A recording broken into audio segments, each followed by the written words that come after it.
Yo, it's Faz here, doing the East for fantasy today, one game only. It's Pistons visiting the Brooklyn Nets today. Pistons doing rebuilding all wrong by winning today, 106-92. 6 players in double digits.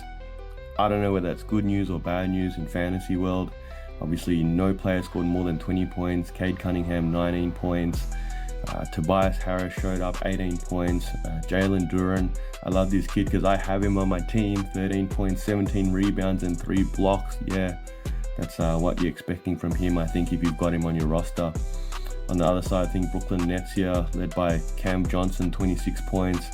Cam Thomas, 17 points. No other Cams here to make a joke about. They clearly continuing to chase the Cooper flag sweepstakes right now. Brooklyn, not competitive at all against the Pistons. Let's have a look at the West. Hey, Nick here with your Western Conference games for the 3rd of November. Just gonna say the American time, that's easier.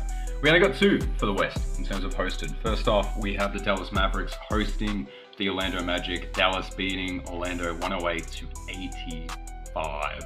So not much of a contest here, and thus there's no one really worth your time on Orlando. Without Banchero, they do look like a slightly different team. You could say investing in Wagner would be smart, but unfortunately only 13 points, 6 rebounds, 6 assists on 15 shots. And Jalen Suggs, who seems to have slotted into that second role, only 10 points and 4 rebounds, 2 assists, a steal, and 2 blocks, but 4 of 13 shooting. So perhaps if you want the stocks, they're still there, but just be aware of percentages and I guess total scoring. But you go to Dallas. Dallas looking obviously stronger here. Luka doing his normal stuff, 32 points, 22 shot attempts, but 9 rebounds, 7 assists, 4 turnovers, but that's the Luka experience. Kyrie not doing much, 17 on just 11 shots, and then 2 in most of the categories. Klay Thompson, 4 of 10, 1 of 5 from 3, 9 points. This is also the Klay Thompson experience. But I wanted to highlight this because I am an owner of Derek Lively, and I'm looking at his stats, really good, 11 points, 11 rebounds, 1 assist, 2 turnovers, 5 of 7 from the field.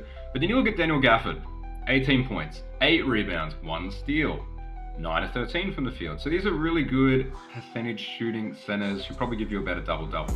Why am I highlighting them? They seem to split the minutes. So as an owner of just Derek Lively, this kind of hurts. If I was an owner of just Daniel Gafford, it would probably hurt. But I am thinking out loud, depending on how deep your league is, could you have both of them? If you can have both of them, then essentially what you're doing is you're combining their stats. You're getting a 40-minute a night center, admittedly spread across 2. But if I had both of them this evening, I'm actually looking at 29 points, 19 rebounds, an assist, a steal, and I'm doing some quick math in my head, 14 of 20 shooting. So that's something to think about.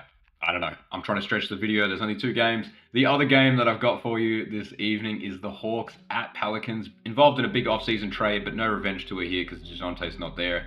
Atlanta taking the game 126-111. Classic Atlanta running up the score. I'm going to go to New Orleans first. So Brandon Ingram with 32 points and a good box score stuff, including in turnovers with just 6 of them. There is no Zion. Didn't play because of a right hamstring. Pay attention, owners, because he's bound, sell high. Say sell high.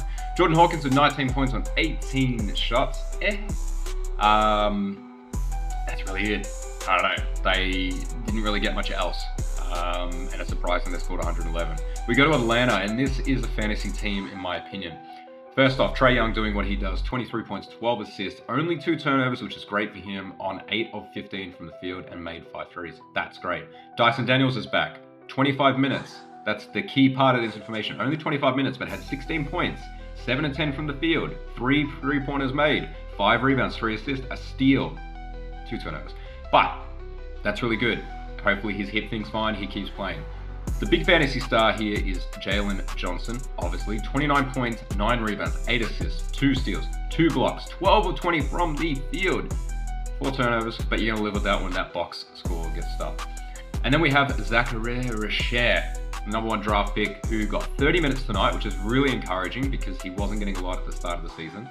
Still struggling to find his format. He had 11 points, 4 of 13 from the field, 1 of 5 from 3, 5 rebounds and assists, but 3 steals. Now I'm highlighting that because as an owner of him, he was consistently giving you steals.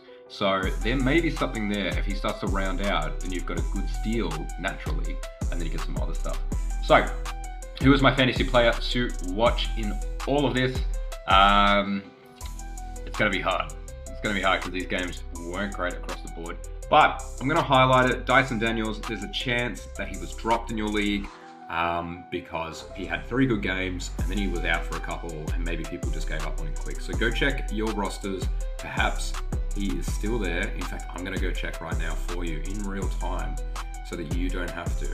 As of when this video is posted, minus a couple of hours, he is currently rostered in just 45%. This man is averaging on the season 13.4 points, 4.4 rebounds, 2.4 assists, 2.4 steals, and 0.8 blocks on just 1 turnover. He is a 3 stocks player, but he also has potential to do more. In fact, he did more today. Dyson Daniels.